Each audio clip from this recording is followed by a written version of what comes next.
अस्सलाम वालेकुम। I am doctor Maliha Mushtaq from Jhelum poly clinic. माशरे के बढ़ते हुए मसाइल, घरेलू और माशी परेशानियों की वजह से हर इंसान परेशान हो रहा है, जिसकी वजह से दिन ब दिन जिस्मानी और ज़हनी बीमारियों में इजाफ़ा हो रहा है। बहुत से लोग जब चंद मिनटों या घंटों के लिए परेशान होते हैं तो वो ये समझते हैं कि उन्हें डिप्रेशन हो गया, लेकिन ये डिप्रेशन नहीं होता। डिप्रेशन का एक ख़ास क्लिनिकल क्राइटेरिया होता है जिसको फुलफ़िल करने से ही डिप्रेशन डायग्नोज़ किया जाता है।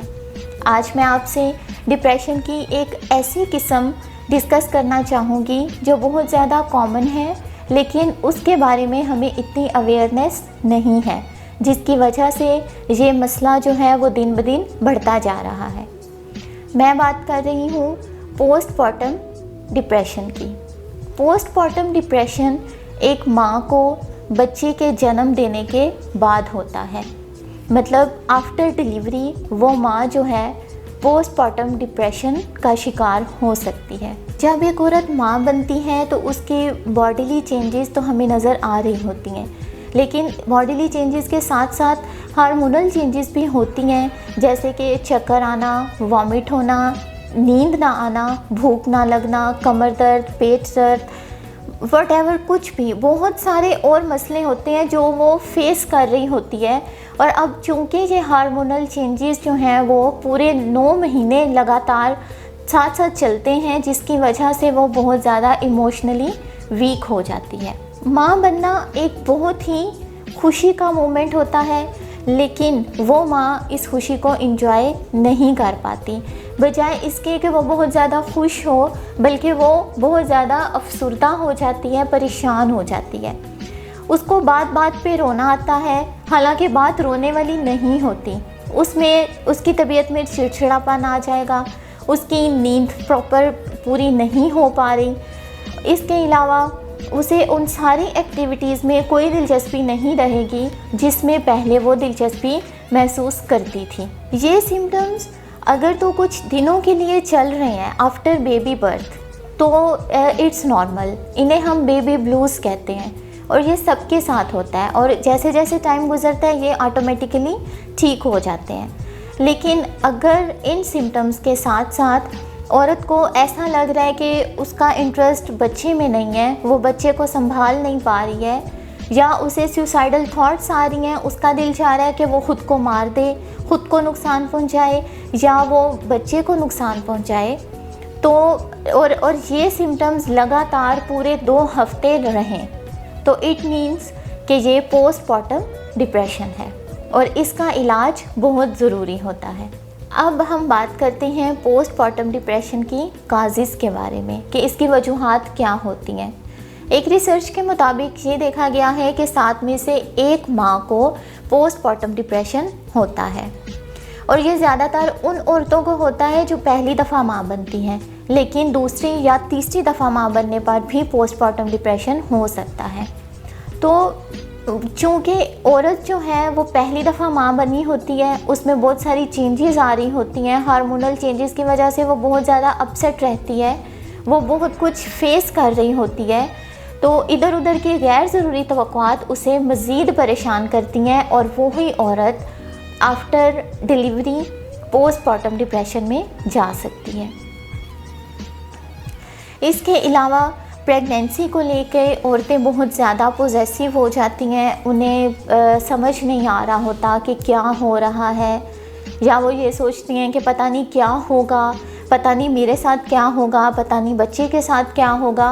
तो इधर उधर की बातें, ये जो थिंकिंग होती है उसे बहुत ज़्यादा परेशान करती है, जिसकी वजह से वो पोस्टमार्टम डिप्रेशन में जा सकती है। इसके अलावा अब चूँकि प्रेगनेंसी एक ऐसा अमल होता है, एक ऐसा टाइम पीरियड होता है कि जिसमें औरत को सोशल सपोर्ट के साथ साथ इमोशनली सपोर्ट की भी बहुत ज़्यादा ज़रूरत होती है, जो कि उसके हस्बैंड से उसको मिलनी चाहिए। और जब ये प्रॉपर तौर पर वो सेटिस्फाइड नहीं होती है अपने इर्द गिर्द के माहौल से, या अपने हस्बैंड की वजह से वो परेशान होती है, तो भी चांसेस जो हैं वो पोस्टमार्टम डिप्रेशन के बढ़ जाते हैं। और भी बहुत सारी बातें। जिसकी वजह से वो चूँकि ऑलरेडी स्ट्रेस में है तो और ज़्यादा प्रेशराइज हो जाती है और उसे ऐसे लगता है कि शायद वो एक अच्छी माँ नहीं है, उसे ऐसे लगता है कि शायद वो अपने बच्चे का अच्छे से ख्याल नहीं रख रही। तो प्लीज़ इस तरह की बातों से, इस तरह की सिचुएशन से अवॉइड। वो फीमेल्स जो प्रेगनेंसी से पहले डिप्रेशन का शिकार रही हैं उनमें पीपीडी होने के चांसेस ज़्यादा होते हैं। अब आ जाते हैं पोस्टमार्टम डिप्रेशन की ट्रीटमेंट की तरफ।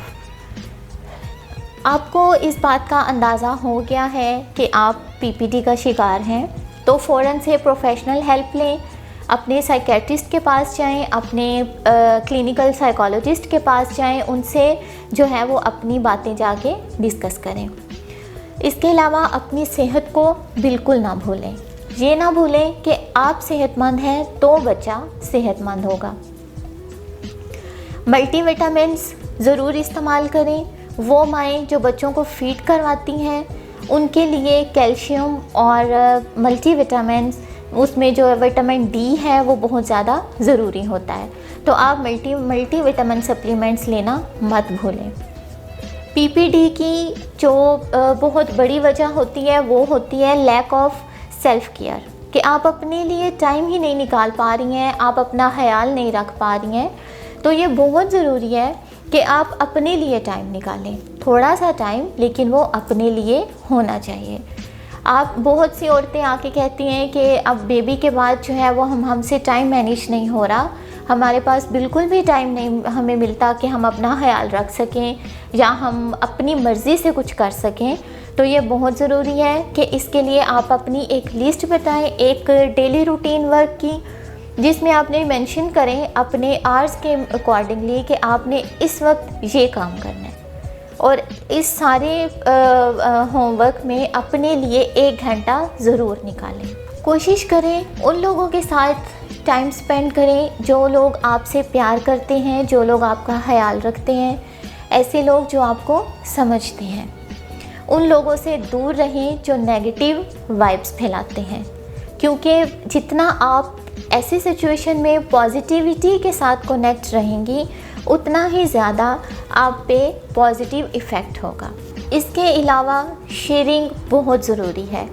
आपको कोई भी मसला आ रहा है, ड्यूरिंग प्रेगनेंसी कोई मसला आ रहा है, या आपके ज़हन में तरह तरह की नेगेटिव थिंकिंग आ रही है, कुछ भी आपको जो आपको अच्छा नहीं लग रहा, कोई आपको ख़याल बार बार आके तंग कर रहा है, तो ये बहुत ज़रूरी है कि अपने वो ख्याल, अपनी वो थॉट्स जो हैं वो अपने पार्टनर से शेयर करें या वो अपनी किसी फ्रेंड से शेयर करें, लेकिन शेयर ज़रूर करें।